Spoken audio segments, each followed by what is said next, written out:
네, 오늘은 사도 바울이 기록한 에베소서의 말씀을 가지고 함께 지어져 가네라는 주제로 함께 하나님의 마음을 나누기를 원합니다. 사랑하는 성도님 여러분, 저는 우리 교회에 부임한 지 아직 2년이 채 안 됐습니다.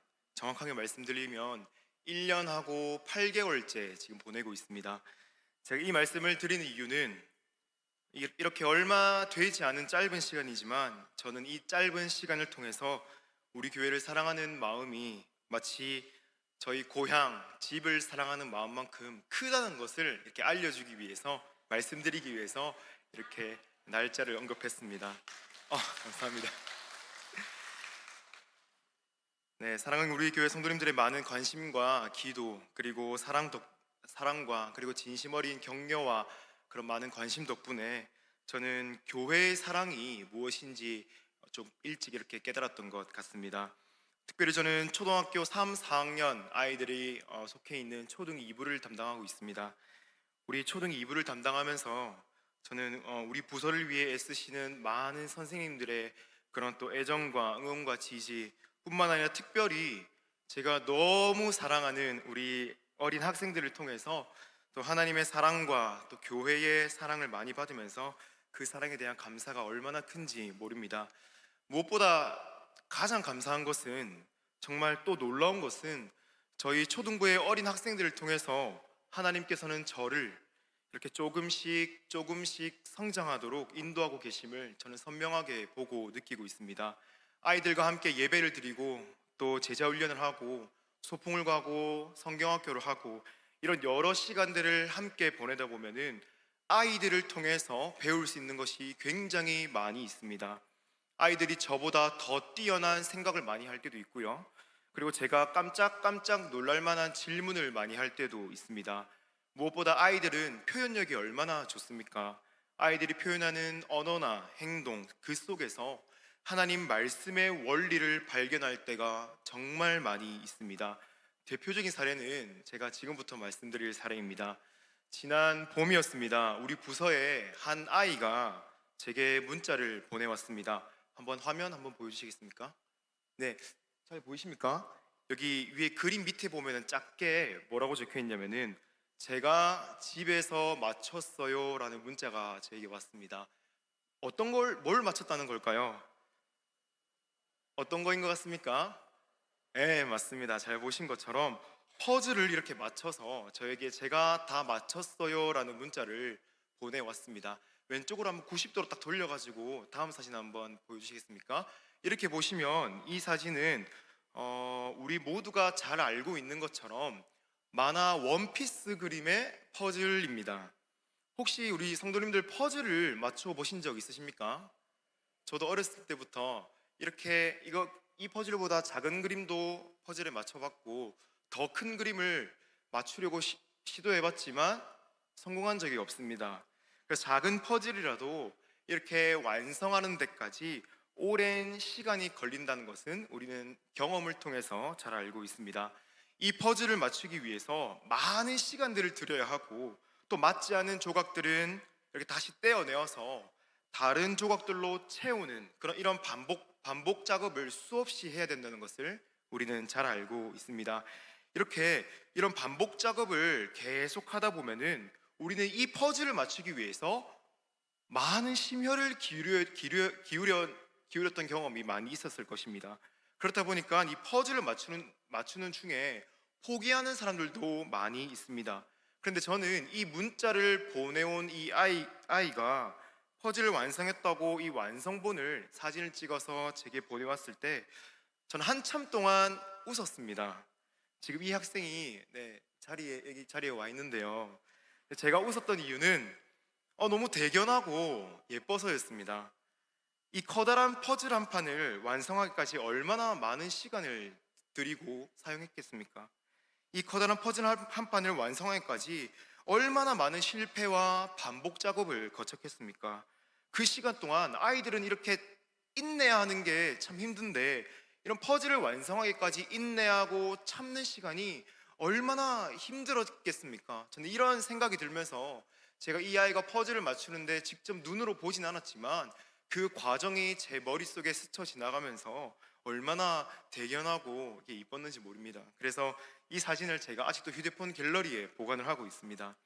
그런데 저는 제가 이 봄에 이 사진을 보내와서 지금 몇 개월이 지난 오늘 이 에베소서의 말씀을 준비하면서 지난 봄에 보내온 이 아이의 퍼즐이 다시 제 머릿속과 마음속에 떠올랐습니다.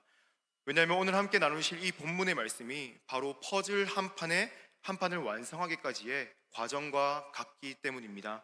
그러므로 오늘 본문의 말씀은 예수 그리스도께서 세우신 교회가 무엇이고 또 어떻게 하면 교회가 될 수 있는가라는 우리들의 질문에 대해서 이 아이가 맞춘 퍼즐의 그 원리가 그 답을 제시하고 있습니다. 퍼즐 조각 하나를 들여다보면은 그 작은 조각 하나만으로 우리는 아무런 의미가 없어 보일 때가 많이 있습니다. 어떤 건 구석진 모양만 있고 어떤 건 색깔이 흐리멍텅해서 어디에 쓰일지도 모릅니다. 그런데 놀랍게도 이 모든 퍼즐 조각은 다 각자 자기 자리가 있고 위치가 있습니다. 퍼즐 조각들이 딱 맞는 자기 자리와 위치에 찾아갈 때 그 모든 퍼즐이 함께 연결될 때에 그 흩어져 있던 아무런 쓸모없이 보였던 퍼즐이 그 하나의 멋진 그림으로 완성된다는 것입니다. 그런데 반대로 만약 퍼즐 조각이 하나라도 없으면 어떻게 될까요? 그 퍼즐은 완성될 수도 없고 그 빈자리의 티가 정말 크게 난다는 것을 우리는 잘 알고 있습니다. 교회도 마찬가지입니다.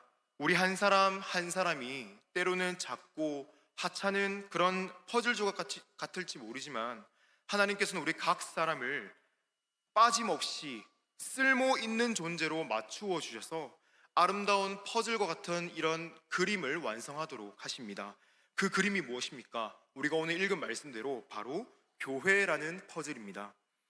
오늘 말씀은 이렇게 우리 한 사람 한 사람이 그리스도 예수님 안에서 함께 연결되고 함께 지어져 갈 때에 우리는 아름다운 퍼즐이 완성될 수 있고, 그리고 궁극적으로 하나님께서 그토록 원하시고 바라시는 교회를 이룰 수 있다는 사실에 대해서 말씀하고 있습니다. 그렇다면 오늘 이 말씀을 듣는 저와 우리 모두는 하나님께서 원하시는 교회, 그리고 그리스도 예수님 안에 있는 예수님 안에서 함께 지어져 가는 교회를 어떻게 하면 이룰 수 있습니까? 그것은 바로 성령 안에서 하나가 되는 것입니다. 다시 한번 말씀드리겠습니다. 성령 안에서 하나가 되는 것입니다. 우리가 읽지 않았던 에베소서 4장 3절에는 성령이 하나 되게 하신 것을 힘써 지키라는 바울의 권면이 나옵니다. 사도 바울이 이 본문에서 성령이 하나 되게 하신 것을 힘써 지키라고 말하는 이유는 4장 이전부터 많은 내용이 기록되어 있는데요, 이 앞에 기록된 에베소서의 1장부터 3장까지의 모든 이야기의 문맥을 통해서 우리는 충분히 그 이유를 우리는 파악할 수 있습니다. 에베소서 1장부터 3장까지의 문맥은 성령 안에서 하나됨을 강조하는 이유가 등장하기까지의 스토리를 전개하고 있습니다. 어떤 이유에서 그렇습니까? 바로 에베소 지역에서 함께 생활하고 있는 유대인과 이방인들의 분열이 심했기 때문입니다. 우리는 유대인과 이방인들이 당시에 살았던 이 시대에 얼마나 분열이 심했고 이 두 민족 간의 갈등이 얼마나 심했는지 우리는 잘 알고 있습니다. 에베소 지역에는 여러 가지 분열 현상이 있었습니다. 종교적 분열, 윤리 도덕적 분열, 그 가운데서 가장 핵심적인 문제가 바로 앞에서 말씀드린 대로 유대인과 이방인들의 이 민족 간의 분열이었습니다. 이 문제는 시간이 지나도 도저히 해결할 수 없고 화해할 수 없을 정도의 분열의 강도를 보이고 있습니다. 유대인과 이방인들은 서로 적대감을 가지고 있었습니다. 특히 모세의 율법을 가진 유대인들은 이방인들을 쳐다보면서 자신들이 우월한 위치에 있다는 이런 우월 의식이 있었고, 그리고 그 율법으로 이방인들을 정죄하는 일들이 많이 있었습니다. 또한 유대인들은 이방인들을 더러운 인간들로 취급하기도 했고, 이런 사람들은 우리들의 신성한 성전에 함께 들어가지 못하도록 협박하는 일도 많이 일어났다고 합니다. 유대인들이 이방인들을 얼마나 적대시해서 성전에도 들어가지 못하게 했는가 하는 그 증거를 저는 이 말씀을 준비하면서 미국 CBN이라고 하는 기독교 뉴스의 이스라엘 지구에서 올린 그 뉴스 기사를 통해서 저는 발견을 했습니다. 한번 보여주시겠습니까? 네, 잘 안 보이시지만 이 기사 내용은 영어로 되어 있습니다. 여기 색깔로 제가 표시한 부분에는, 저 영어 잘 못하지만 그래도 이 번역기를 돌려서 한번 번역을 해봤는데요. 이 내용은 이렇게 기록되어 있습니다. 1세기 유대 역사가 요세푸스는 예루살렘 성전을 매우 자세히 묘사했습니다. 1871년 예루살렘 성전산 북쪽에서 외국인에게 성전 난간을 지나 신성한 구역으로 들어가는 것을 경고하는 그리스어로 7줄로 새겨진 두꺼운 대리석판이 발견되었습니다. 다음 사진 한번 보여주세요. 네, 이게 바로 대리석판인데요. 이 비문에는 이렇게 적혀 있습니다. 외국인은 성전 주변 난간과 앞마당에 들어가서는 안 됩니다. 잡히는 자는 누구든지 결과적인 죽음에 대한 책임을 지게 될 것입니다. 현재 튀르키예 이스탄불 고고학 박물관에 소장되어 있습니다. 지금 보시는 이 그림의 이 비석에 담겨 있는 실제 내용이 바로 이 사진인 겁니다. 저는 이 비석이 진짜일까? 이게 사실일까? 이렇게 하는 의문이 들어서 제가 직접 1세기 유대의 역사가였던 요세푸스가 기록한 유대 전쟁사라는 책을 한번 찾아봤습니다. 그런데 실제 그 증거와 그 요세푸스의 작가가 기록한 그 증언들이 있었습니다. 성벽 하부 구조 위에 건설된 상부 구조는 장엄하게 이루 말할 수 없었다. 순결법을 선포하는 기둥들이 분리벽 위에 세워져 있었다. 이 기둥에는 외국인은 성소에 들어올 수 없습니다라는 어구가 기둥마다 헬라어 또는 로마어로 쓰여져 있었다라고 이렇게 기록되어 있습니다. 이런 고고학적 유물들과 그리고 역사가들이 남겨놓은 증언들을 통해서 이 당시에 유대인들과 이방인들이 얼마나 관계가 나빴는지, 이 둘 사이에는 얼마나 골이 깊은 이런 상처와 갈등이 있었는지는 우리는 충분히 짐작할 수 있습니다. 이렇게 유대인과 이방인들은 서로 간의 신앙적, 문화적, 사회적, 정체성의 갈등의 이런 골이 너무 깊다 보니까 바울이 이 두 민족을 향해서, 이 두 민족의 사이를 향해서 이렇게 표현했습니다. 원수된 것, 그리고 중간에 막힌 담이 있다라는 표현을 사용했습니다. 그런데 바울은 이런 분열이 만연해 있는 이 에베소 지역 성도들에게 하나님께서 예수 그리스도를 통하여 유대인과 이방인 사이에 있는 그런 막힌 담을 허물어뜨리셨다. 예수 그리스도께서 너희 사이에 가로막고 있던 적대감을 부숴버리셨다. 너희 사이에 있는 막힌 담을 허물어버린 것이다. 이제 그리스도 예수님 안에서 너희는 하나가 되었다 라는 사실을 선포하면서 그들이 연합할 수 있도록 묶어준 핵심은 바로 성령이라는 사실에 대해서 강조하고 있는 것입니다.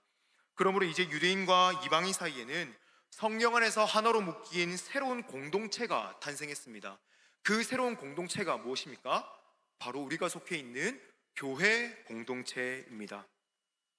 이제 한 몸으로서 몸이 하나요, 성령도 한 분이시니 부르심의 한 소망 안에서 부르심을 받은 존재로서 구별되게 사는 존재가 된 것이 바로 교회 성도라는 것입니다.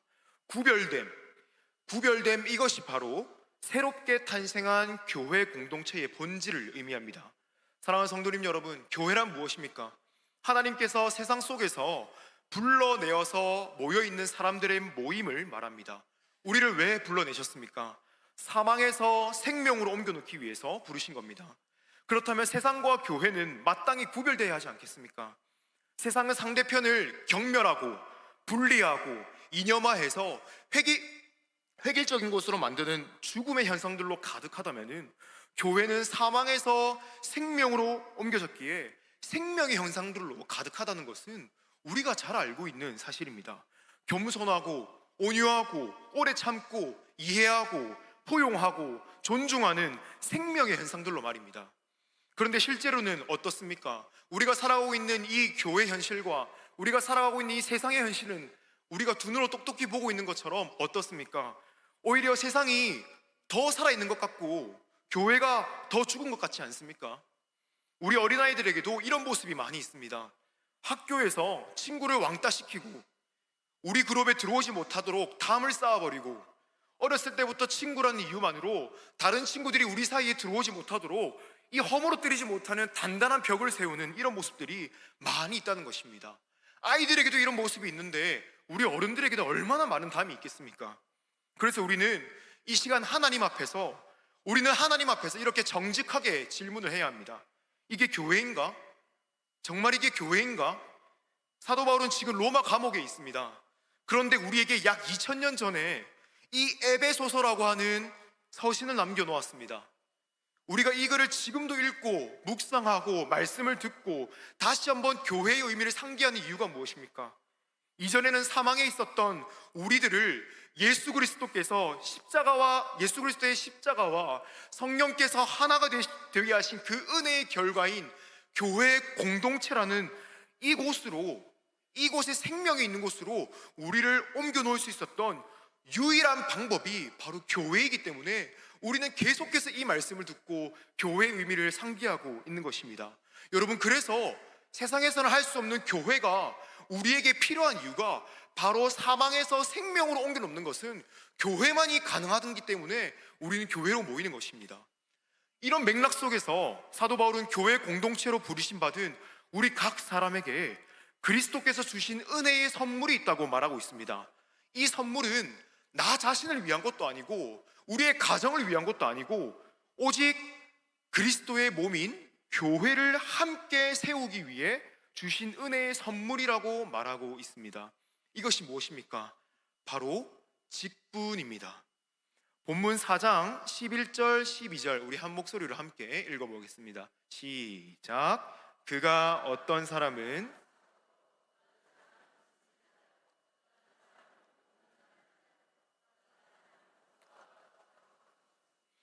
이는 성도를 온전하게 하여 봉사의 일을 하게 하며 그리스도의 몸을 아멘.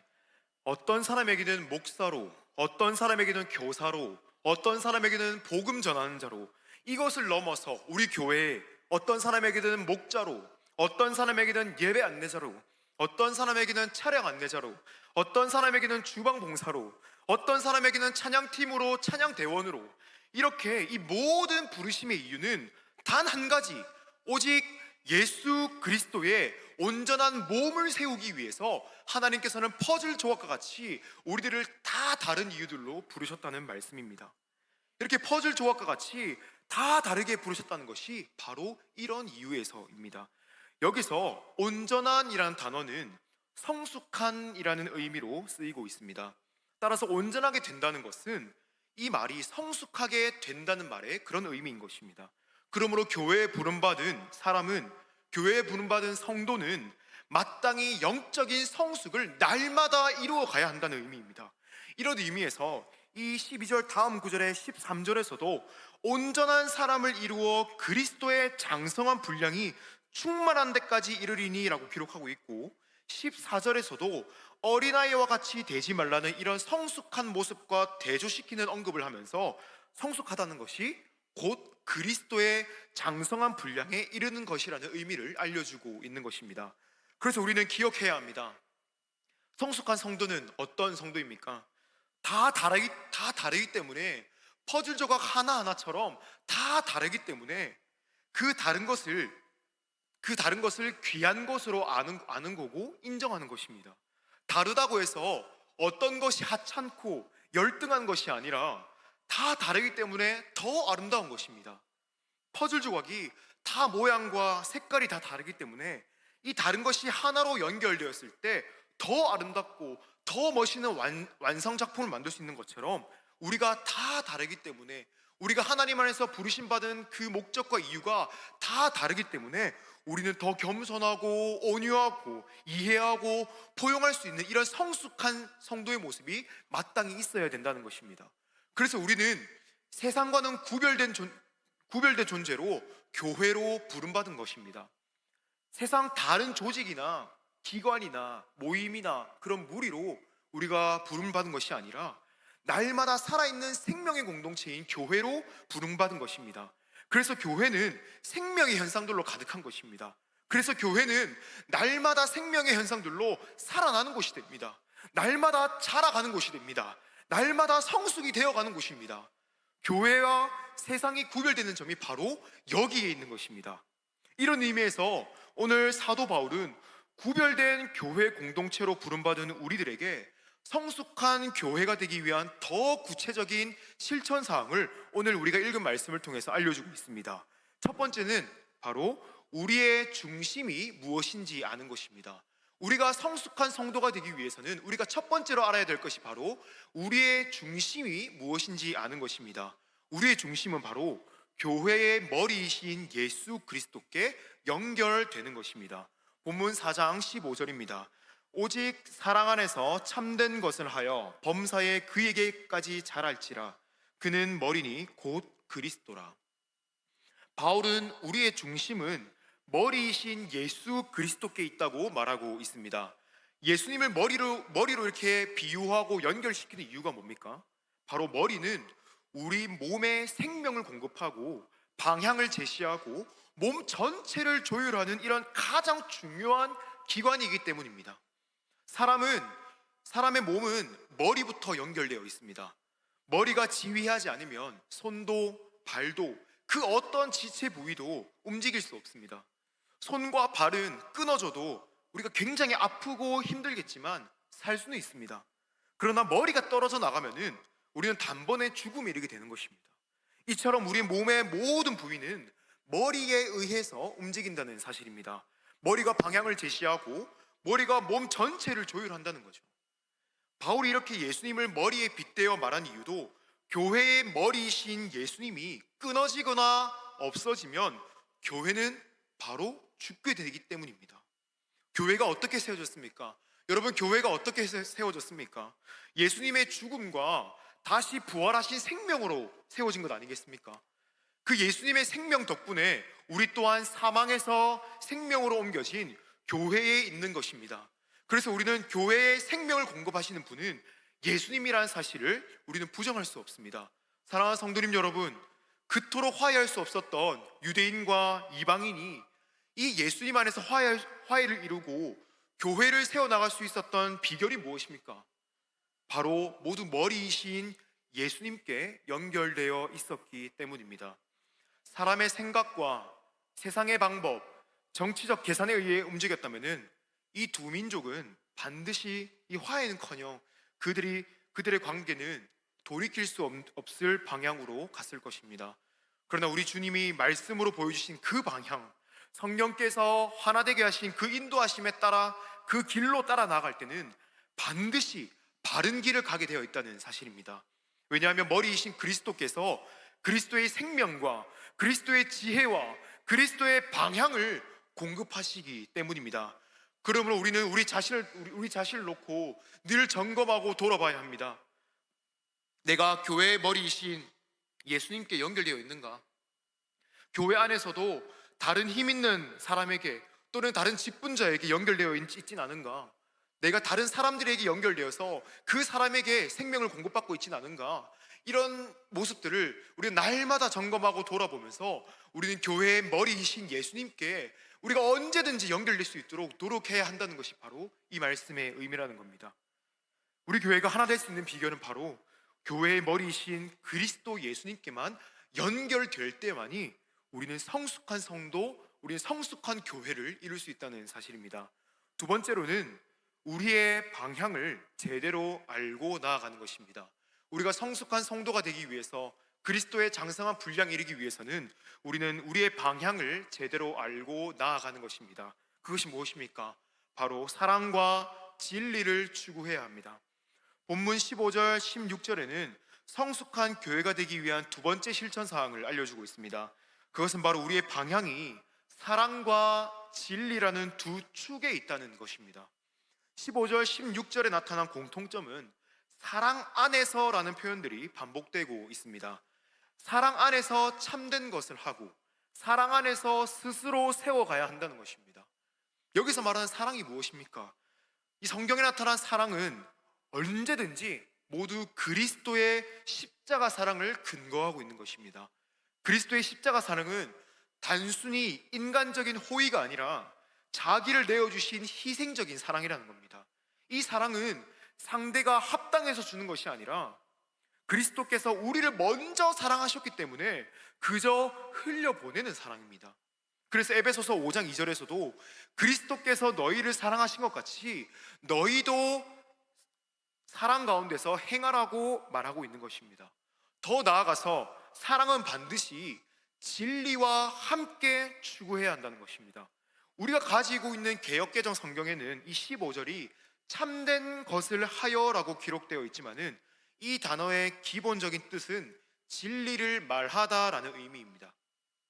진리를 말한다는 것은 에베소 성도들이 바울에게 참 진리의 말씀을 배운 것, 곧 복음을 전하고 증언하는 일을 감당해야 한다는 것입니다.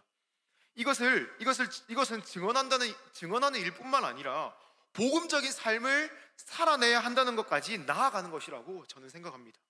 그러므로 진리를 말하고 추구하는 삶은 반드시 사랑 안에서 행해야 한다는 것입니다.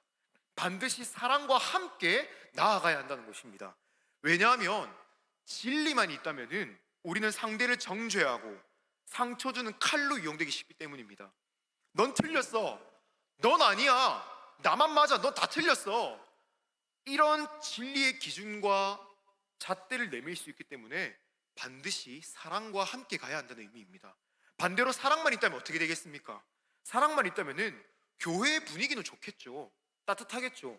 우리 공동체에는 사랑만 있다면은 뭐 좋은 현상들만 많이 있겠죠.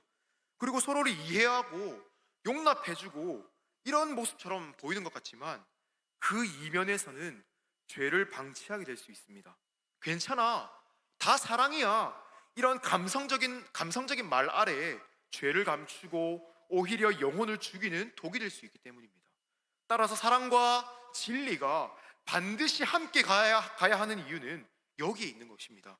교회 안에서도 상대에게 사랑하는 마음으로 말하고 사랑하는 마음으로 도움을 주고 공동체 내에서도 진리 안에서 사랑을 행하고 사랑 안에서 진리를 말할 때에 우리 교회가 영적인 성숙도가 그리스도의 장성한 분량까지 자라날 줄로 믿습니다. 마지막 세 번째로 우리가 성숙한 성도가 되기 위해서 우리 교회가 성숙한 그런 교회가 되기 위해서는 우리는 우리의 역할을 명확히 알고 실천하는 것입니다. 이 실천은 함께 자라가는 것입니다. 우리 4장 16절 함께 읽어보겠습니다. 시작. 그에게서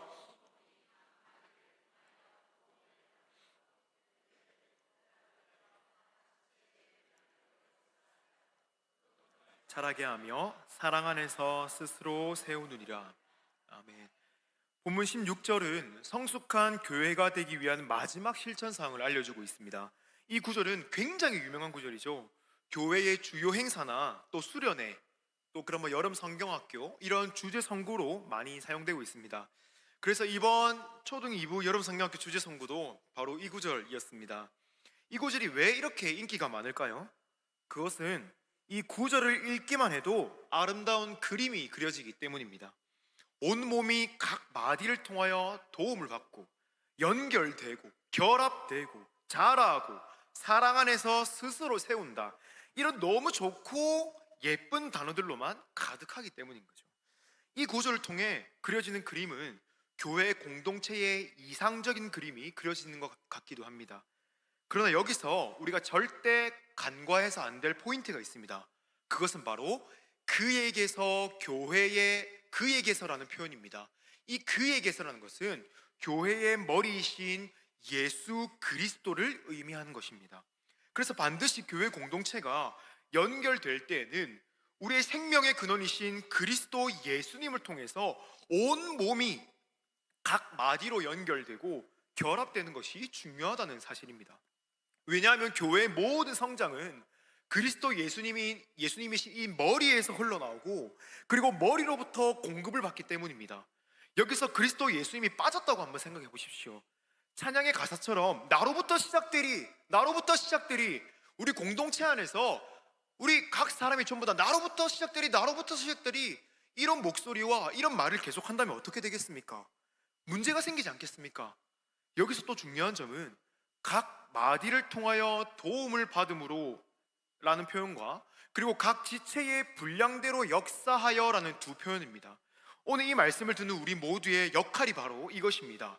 그리스도께서 머리가 되셔서 각 성도들이 마디의 역할을 하고, 그리고 이 마디를 통해서 모든 지체가 서로 연결된 이후에는 각자의 맡은 은사와 우리가 은혜의 선물로 받은 그런 은혜의 역할들을 제대로 수행하는 것이 중요하다는 사실입니다.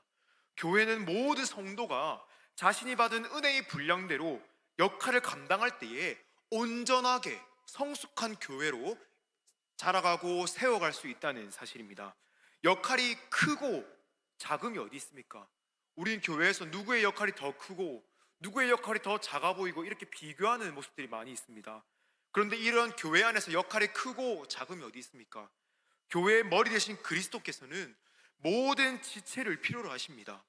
그래서 바울은 교회에 쓸모없는 지체가 없다라고 선언했습니다. 이 역할 수행은 우리 각자가 받은 은사와 직분과 역할의 분량에 따라서 최선을 다해서 발휘하는 것입니다. 그러면 우리는 이런 구별된 성도로서의 실천사항을 반드시 머리이신 예수님께 연결되어서 최선을 다해서 우리가 받은 분량들을 실천할 때에 우리는 힘을 주지 않아도, 노력하지 않아도, 애쓰지 않아도 자연스럽게 사랑 안에서 스스로 세우는 결과로 나아갈 수 있게 된다는 사실입니다. 우리가 이 구절을 읽고 아름다운 그림이 그려진 이유가 바로 우리가 예수님께 연결되어 있기 때문입니다. 말씀을 마무리하겠습니다. 사랑하는 성도님 여러분, 교회는 유기체입니다. 유기적인 존재입니다. 교회는 머리 대신 예수님께 붙어있는 몸입니다. 교회는 개인의 사적인 모임이 아닙니다. 이렇게만 말씀드리면 우리가 다 이 말로만은 다 동의할 수 있겠지만 한번 우리 공동체를 한번 돌아봅시다. 내가 속해 있는 모임을 한번 돌아봅시다. 함께 붙어있는 몸이라고 해서 다 같습니까? 다 다릅니다. 붙어있는 몸이 다 다르고 기능도 다르고 상태도 다 다릅니다. 퍼즐 조각들도 다 모양이 다르고 다 색깔이 다릅니다. 그래서 불편하지 않으십니까? 내가 제일 좋아 보이고 다른 사람들 다 달라 보이고 하찮은 것처럼 보여서 불편하지 않으십니까? 세상은 불편하다고 하면은 배척하고 밀어내면 그만이지만 교회는 다릅니다. 교회는 그리스도 예수님을 통해 연결되어 있기 때문에 모든 것을 인정하고 모든 것을 포용하는 그런 공동체입니다. 손은 발을 무시하지 않습니다. 발을 하찮은 것으로 여기지 않습니다. 내장기관은 우리 눈에 보이지 않는다고 해서 무시하지 않습니다. 내장기관이 눈에 보이지 않기 때문에 더 중요하고 문제가 생기면 더 큰 문제로 보이는 겁니다. 그래서 우리는 내장기관 또한 다른 지체의 부위와 함께 관리를 하고 함께 지속적으로 신경 써야 하는 것입니다. 우리 공동체, 목장, 우리 교육부서 한번 우리가 면밀히 들여다볼 필요가 있습니다. 교회가 세상과 다른 구별점이 차별 없이 사랑하는 겁니다. 이렇게 할 수 있는 곳이 세상 그 어떤 모임이나 세상 그 어떤 조직에는 없다는 사실입니다. 바로 교회만이 이렇게 예수님의 사랑 안에서 우리가 이런 것들을 실천하고 이런 것들을 행할 수 있다는 사실입니다. 우리 교회의 중심은 반드시 머리이신 예수님께 연결되어 있어야 할 것입니다. 우리 교회의 방향은 예수님의 사랑 안에서 참 진리를 추구하는 방향으로 나아가야 할 것입니다. 우리 교회의 역할은 예수님을 통해 함께 자라가야 하는 것입니다. 사랑하는 성도님 여러분, 우리는 혼자가 아닙니다. 주님은 우리를 불러 머리이신 그리스도 안에서 함께 지어져가는 교회로 세우셨습니다. 한 사람의 힘으로는 온전한 교회가 될 수 없습니다. 그리스도께 붙어 있을 때 그 그리스도의 사랑 안에서 우리가 진리를 말하고 진리를 실천하고 사랑 안에서 진리를 실천할 때에 우리는 각 지체가 각자가 맡은 자리에서 충실한 그런 삶의 모습을 통해서 교회는 살아있는 몸처럼 건강하게 세워지는 것입니다. 그러면 우리는 이렇게 고백해야 합니다.